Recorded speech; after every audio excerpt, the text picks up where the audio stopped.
Yeah, there are many who believe that there are some beings which do not have material form, and that some human beings exercise control over them.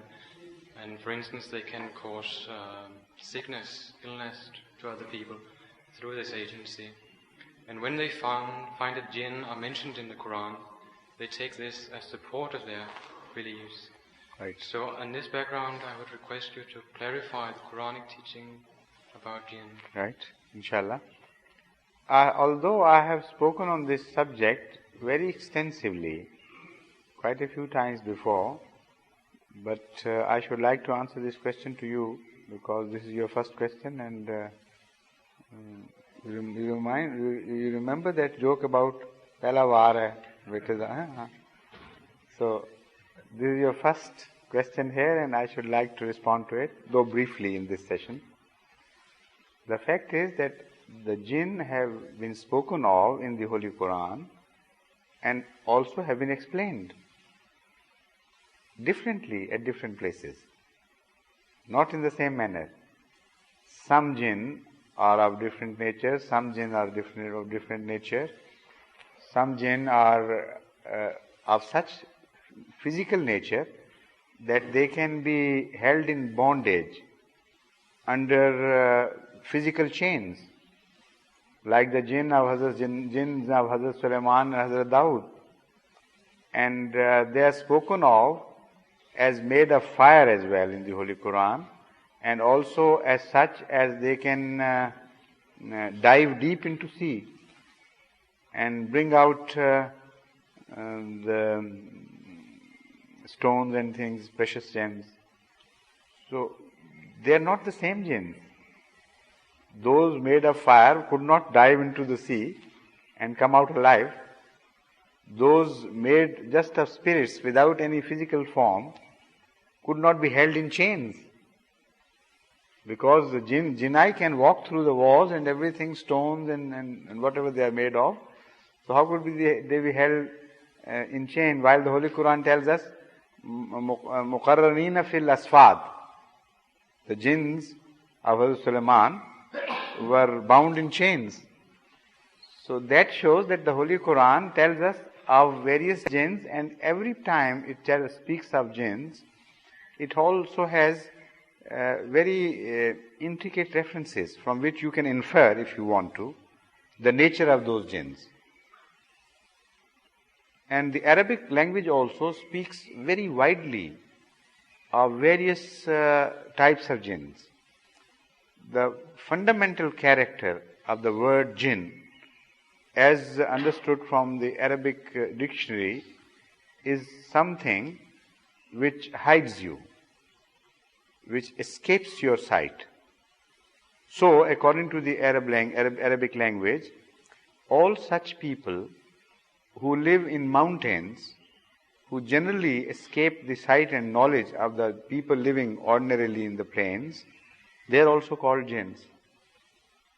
Such people who are called big people, who generally avoid contact with the commoners and the masses, they are also called jinns. Even women are called jinns. Those who observe parda, of course. Not the ladies here, I mean, generally speaking. Because the jinn, the character of the word jinn is missing here. If you keep aloof, away from common sight or common touch, then you can be called a jinn. And also, the snakes are called jinns. Those who hide from the people, from the sight of other animals as well, and live in underground burrows, because they have that character, they are called jinns. Also, according to Hazrat Sallallahu Alaihi Wasallam, the bacteria are called jinn. They also avoid sight. And that can be proved positively, categorically, from a tradition of Hazrat Sallallahu Alaihi Wasallam, where he mentions that although normally it is said that you should use other dry objects for cleaning yourself if you do not have water after you have gone for stools. But you should avoid use of bones. You can use stones or earth or other thing, of dry objects, to clean yourself if you do not have water, like you use hair paper.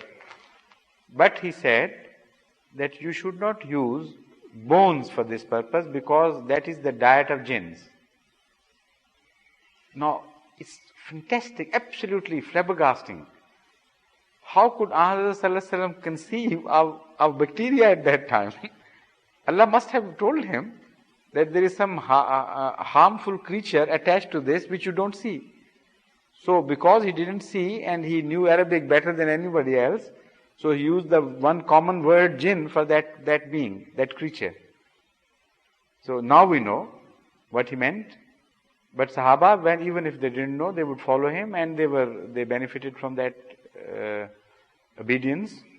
So they stopped using bones, because if they used it for cleaning themselves, they may convey some harmful bacteria inside the body and to ultimate detriment of the person himself. So this is the jinn as we understand from the Holy Qur'an. But I have no objection to any jinn of any form. Most welcome. But I am not called upon by the Holy Qur'an to believe in them. Iman billah is a must. Iman bil kutab, that is the books, is a must. Belief in prophets is a must. Belief in the day of judgment and angels, they are must. But I am nowhere read in the Holy Qur'an that a belief in jinnai is a must. So let them be and let them not be. I don't know.